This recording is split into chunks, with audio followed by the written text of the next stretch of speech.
এটা এখন আনুষ্ঠানিকভাবে পরিণত হয়েছে। আল্লাহু আকবার, অনুষ্ঠান হয়েছে, তাই না?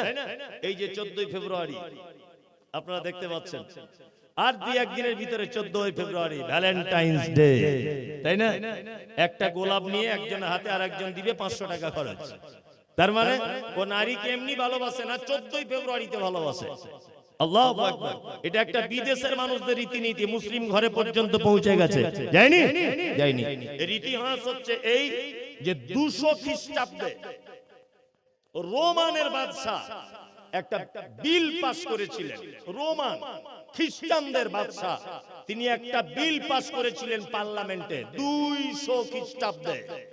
বিল পাস করেছিলেন রোমানের কোন যুবক ছেলে বিবাহ করতে পারবে না, কারণ বিবাহ করলে সে তার স্ত্রীর সঙ্গে সেক্স করলে শারীরিক দিক দিয়ে দুর্বলতা হয়ে যাবে, যুদ্ধতে কাজ করতে পারবে না, যুদ্ধতে লড়াই করতে পারবে না। ওই জন্য 3 বছর যাবত রোমানে তখনকার দিনে 200 খ্রিস্টাব্দের যুবকদের বিবাহ বন্ধ ছিল। এর বিরুদ্ধে প্রতিবাদ করেছিলেন সাহসী যুবক, তার নাম হচ্ছে ভ্যালেন্টাইন, তার নাম, যুবকের নাম। ইনি প্রতিবাদ করেছিলেন, রোমান সম্রাট তোমার এই আইনকে 10 পয়সা দাম দিই না, কারণ যুবক যদি বিবাহই করতে না পারে তাহলে কিন্তু যুবক এক পর্যায়ে নিজেকে হারিয়ে ফেলবে। সেক্স ক্ষমতা যদি তার প্রয়োগ করতে না পারে নারীর সঙ্গে, এক পর্যায়ে সে তার নারী পুরুষ হিসাবে মানে যৌন চাহিদা মেটানোর জন্য সে তার মায়ের সঙ্গে বোনের সঙ্গে পর্যন্ত খারাপ কাজে লিপ্ত হবে। তিনি এই প্রতিবাদ করেছিলেন বলে 14ই ফেব্রুয়ারি ভোর 5টার দিকে রোমানের সম্রাট তাকে ফাঁসির কাস্টে ঝুলিয়ে ফাঁসি দিয়েছিলেন। সেই ছেলেটার নামে আজ 14ই ফেব্রুয়ারি বর্তমান বাজারে বিরাজ করেছে প্রেম আর ভালোবাসার দিবস হিসাবে। এটা একটা নোংরা নীতি। কলকাতার অজস্র পার্কে, মালদার পার্কে, বিভিন্ন ধুলিয়ানের পার্কে, বিভিন্ন জায়গাতে নারী পুরুষ একাকার হয়ে এই বেহায়া দিবস মুসলিম ছেলে মেয়েরা পর্যন্ত পালন করে, করে না? মুসলিমরা পর্যন্ত পালন করে। মুহাম্মদ সাল্লাল্লাহু আলাইহি ওয়াসাল্লাম বলেছেন, মান তাসাব্বা বিকওমিন ফাহুয়া মিনহু। কোন জাতি যদি কোন জাতির অনুসরণ করে নিশ্চয়ই কিয়ামত সেই জাতির সাথে তার হবে। কি বললাম বুঝলেন? 14ই ফেব্রুয়ারির জন্য যে সমস্ত যুবক ভাইরা প্রস্তুতি গ্রহণ করছেন, আপনাদের কাছে বিনীত অনুরোধ, আপনার পক্ষে নারীকে সম্মান জানাবার নির্দিষ্ট কোন টাইম, নির্দিষ্ট কোন নিয়ম নীতি আল্লাহ বা হযরত মুহাম্মদ সাল্লাল্লাহু আলাইহি ওয়াসাল্লামের পক্ষ থেকে কোন আদেশ নেই। 14ই ফেব্রুয়ারি ইহুদি খ্রিস্টানদের তৈরি করা দিন, এই দিনে আমরা মুসলিমরা কখনোই সাপোর্ট করতে পারি না, কখনোই সাপোর্ট করবেন না। আর একটা কথা বলে রাখছি, শুনে রেখে দেন, 14ই ফেব্রুয়ারিতে আপনার মেয়েটা, আপনার যুবক ছেলেটাকে বাড়ি থেকে দয়া করে বার হতে দিবেন না, আটকে রাখার চেষ্টা করবেন। ও আপনাকে বলবে যে আজকে স্কুলে প্রোগ্রাম আছে, স্কুলে কিছুই নেই, ও মিছে কথা। ও বড় স্কুলে গিয়ে বসে থাকবে। ও বলবে হয়তো প্রাইভেটের মাস্টারের কাছে আজকে পড়া আছে, আদৌ পড়া নেই, অন্য জায়গায় পড়বে। এটা হতে পারে, পারে কি পারে না? যাদের বাড়িতে ছেলে মেয়ে আছে একটু আটকে রাখার চেষ্টা করুন। চলুন, নারীকে আমরা আনুষ্ঠানিকভাবে 14ই ফেব্রুয়ারিতে সম্মান দিব না। নারী আমাদের কাছে সব সময় সম্মানের জিনিস, তাই না? মুহাম্মদ সাল্লাল্লাহু আলাইহি ওয়াসাল্লাম তিনি কি বলেছেন? আম্মা জান আয়েশা সিদ্দিকা রাদিয়াল্লাহু তাআলা আনহা তিনি বাড়িতে আছেন, একজন ভিখারিনী মহিলা আম্মা জান আয়েশার বাড়িতে এসেছে। আম্মা জান আয়েশার কাছে কিছু চাইলেন। আম্মা জান আয়েশা বললেন যে আমাদের বাড়িতে তেমন কিছু না থাকার কারণে একটা খাজুর ছিল, সেই খাজুরটা মহিলাটিকে দিলাম। মহিলাটি কি করলো? তার দুটো কন্যা বাচ্চাকে নিয়ে এসেছিল, খাজুর দুটো মাঝখান থেকে চিড়ে ভাগ করে দুটো কন্যা সন্তানের মাঝখানে ভাগ করে দিল। আল্লাহ নবী সাল্লাল্লাহু আলাইহি ওয়াসাল্লাম বাড়িতে আসার পরে আম্মা জান আয়েশা ব্যাপারটা বর্ণনা করলেন। বিশ্ব নবী বলছেন, আয়েশা শোনো, কোন মানুষ যদি তার কন্যা সন্তানকে নিয়ে পৃথিবীতে যদি বিপদে পড়ে যায়, আমি আর ওই কন্যার পিতা জান্নাতের ভিতরে এইভাবে থাকবো। এটা বলার পরে নবীজি মধ্যমার তর্জনী আঙ্গুল দুটো এক জায়গায় জমা করে দিলেন। আল্লাহু আকবার। কন্যার পিতার আমি এইভাবে থাকবো জান্নাতে, ভাবতে পারছেন?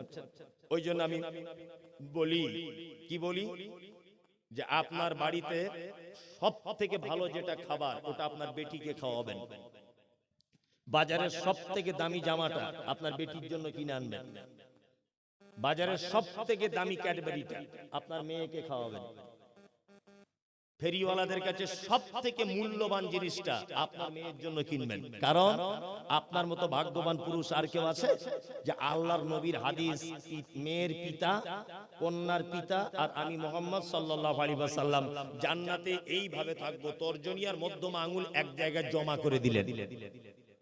কি বললাম বুঝলেন?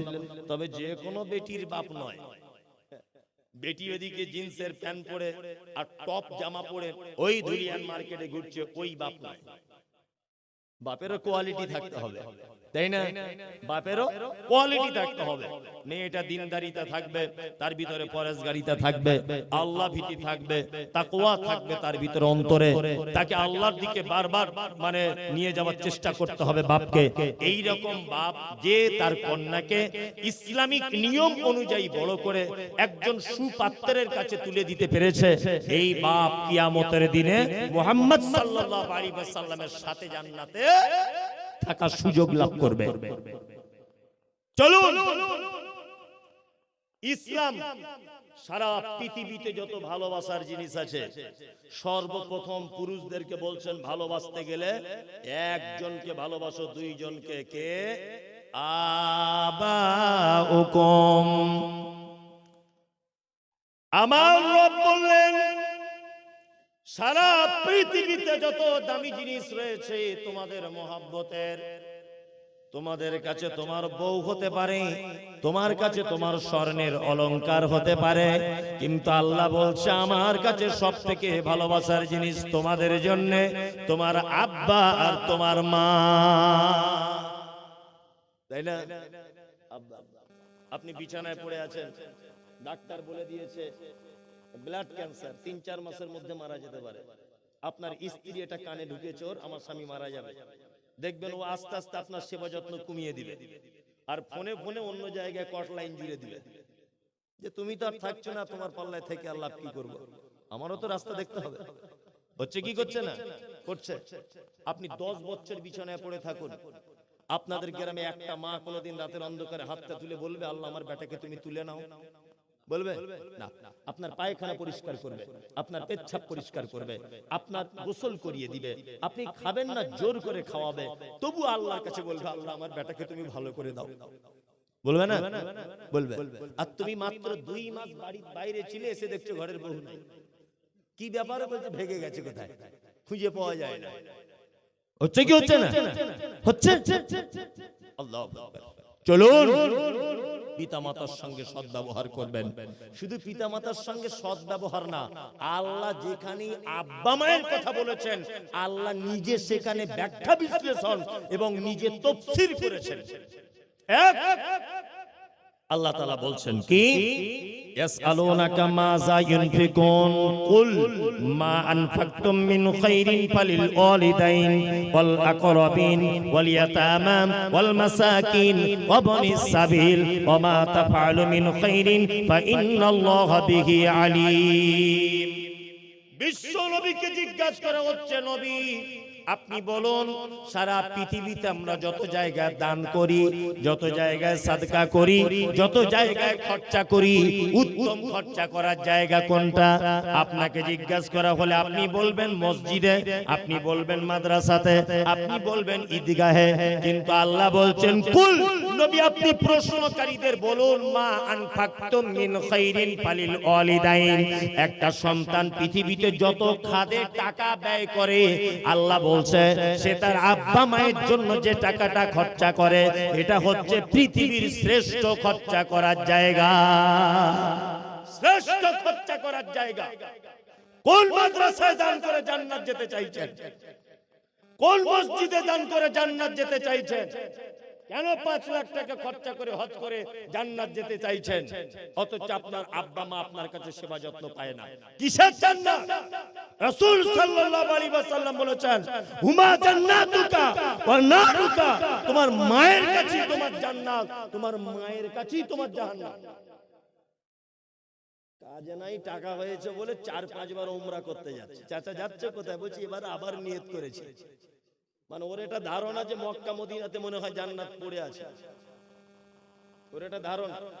কি দরকার বাড়িতে বসে আপনার মায়ের শীতের দিনে একটু কম্বলের পাশে বসে বসে মায়ের সঙ্গে 2-4টে কথা বলা যায় না? তোমার মা পৌষ মাসের কনকনে শীতে ঠক ঠক করে কাঁপছিল, একটা মোজা কিনে দেওয়া যায় না?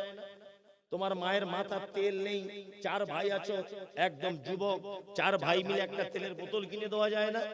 তোমার মা এখনো সে পুরাতন দিনের ইমাম সাহেবের মতো 15 দিন করে সিস্টেমে, পালা সিস্টেমে ভাত খায়, তোমার লজ্জা করে না? জান্নাত যেতে চাইছে, সস্তায় জান্নাত। চলুন, পৃথিবীতে আব্বা মা প্রথম নম্বরে ভালোবাসা। দ্বিতীয় কে? আবাউকুম ওয়া আবনাউকুম। আল্লাহ বলে পৃথিবীতে দ্বিতীয় ভালোবাসার জিনিস হলো তোমার বেটা। বেটা হচ্ছে ভালোবাসার জিনিস, ভালোবাসা না? তাই বলে বেটা হয়েছে বলে বগল বাজাবেন না, জানো আপনার অনেক দায়িত্ব আছে, আছে না? আছে। কি দায়িত্ব? একটা একটা করে দায়িত্ব বলে দিচ্ছি। এক নম্বরে নবী বলেছেন মুরু আওলাদাকুম বিসসালাত। 7 বছর যখন তোমার বেটার বয়স হবে আর মুয়াজ্জিন মসজিদে আজান দিবে হাইয়া আলাস সালাহ, তুমি মসজিদে যাবে, তোমার বেটাকে হাতে ধরে নিয়ে মসজিদে যাবে। 3 বছর মসজিদে যাতায়াত করবে। 10 বছর যেদিন তার বয়সে পা দিবে, তুমি তাকে মারবে, প্রয়োজনে তাকে আঘাত করবে, যে তোমাকে মসজিদে যেতে হবে। কারণ 10 বছর বয়স পর্যন্ত যদি তোমার বেটা যদি নামাজ না পড়ে, তাহলে আল্লাহর নবী তাকে মারার কথা বলেছে। একটা লোক বলুন তো মেরেছি আমার বেটাকে? একটা লোক বলুন। ছেলে রাজমিস্ত্রি কাজ করে দুবাইয়ে, দিল্লিতে করে, 2 মাস টাকা পাঠাতে পারিনি, তাই ফোনে ওর মা বলছে তুই আর তোর বহু আলাদা রেঁধে খা। কেন রে মা? বলছে টাকা দিসনি 2 সপ্তাহ। এই হচ্ছে বাপ মায়ের অবস্থা, তাই না? আপনার দায়িত্ব। বাপ তো নিজেই নামাজ পড়ে না, তার বেটাকে নিয়ে যাবে কি করে? ওই যে আমি একটা কবিতা বলি, ছোট্ট খোকন বলল সেদিন বাবাকে তার ডেকে, বাবা তোমার চুলগুলো সব যাচ্ছে কেন পেকে? বাবা বলে যাদের ছেলে দুষ্টুমিতে পাকা, তাদের বাবার মাথার চুল যায় না কাঁচা রাখা। ছোট্ট খোকন বলল তখন হয়নি আমার ভুল, তুমিও তো ছিলে আমার মতো, তাই পেকে ছিল দাদুর চুল। বুঝলেন? একটা ছেলে তার বাপকে বলছে আব্বা তোমার চুলগুলো পেকে যাচ্ছে কেন?